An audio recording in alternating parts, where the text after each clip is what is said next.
సరిపోతా శనివారం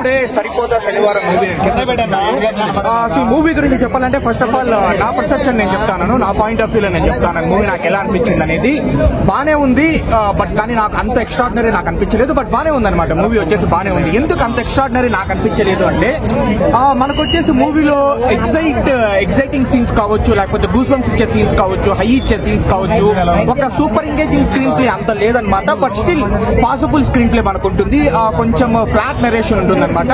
but still మనకు story line వచ్చేసి నిజంగా చాలా బాగుంటుంది. మనకు ట్రైలర్ లో మనకు తెలిసిందే కదా, ఆ కోపాన్ని అంతా దాచుకుని ఒక్కసారి ఇంకా శనివారం చూపిస్తాడనమాట. నాని యాక్టింగ్ అయితే సీరియస్లీ జెర్సీ కాదు, ఇవన్నీ కావన్నమాట.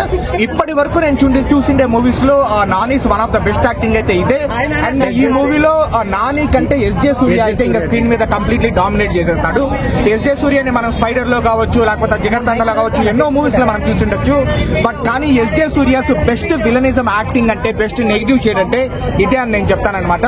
సో పర్ఫార్మెన్సెస్ వైజ్ అయితే నాని కావచ్చు, ఎస్జే సూర్య కావచ్చు, హీరోయిన్ వచ్చేసి మన ప్రియాంక మోహన్ కావచ్చు, సాయి కుమార్ గారు కావచ్చు, అంతా బానే ఉంది.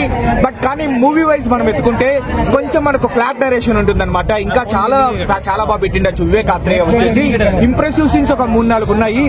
ఎస్ బ్రో, మనకు పర్ఫార్మెన్సెస్ తర్వాత నెక్స్ట్ హైలైట్ అంటే జేక్స్ విజయ్ మ్యూజిక్ అనమాట.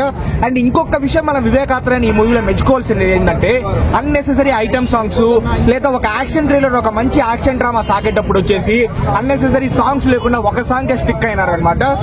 సో మూవీ వచ్చేసి నాకు మరి జెర్సీ లేకపోతే దసరా, హాయ్ నాన్న అంతా నేను చెప్పను కానీ బట్ స్టిల్ బానే ఉంది. డెఫినెట్లీ మిస్టర్ బచ్చన్ కావచ్చు, డబల్ స్మార్ట్ పో కావచ్చు, వీటితో పోల్చుకుంటే చాలా బెటర్ మూవీ. హ్యాపీగా థియేటర్ చూడొచ్చు. 500 కోట్లు కష్టం బ్రో, 500 కోట్లు ఎక్కడ చాలా కష్టం అనమాట. ఓవరాల్ గా ఒక అబో average movie. Positives negatives. So positives చెప్పాలంటే first positive, major positive Jakes Bejoy BGM అనమాట. ఎక్సలెంట్ ఉంది BGM. Second positive SJ Suryah, Nani acting, వాళ్ళ యాక్టింగ్ బాగుంది. అండ్ నెగిటివ్స్ అంటే కొంచెం అంత అంటే స్టోరీ లైన్ కొత్తగానే ఉంది కానీ స్క్రీన్ ప్లే అంతా కొంచెం ప్రిడిక్టబుల్ గా ఉందన్నమాట. నెక్స్ట్ ఏం జరుగుతుందో మనం చెప్పేసి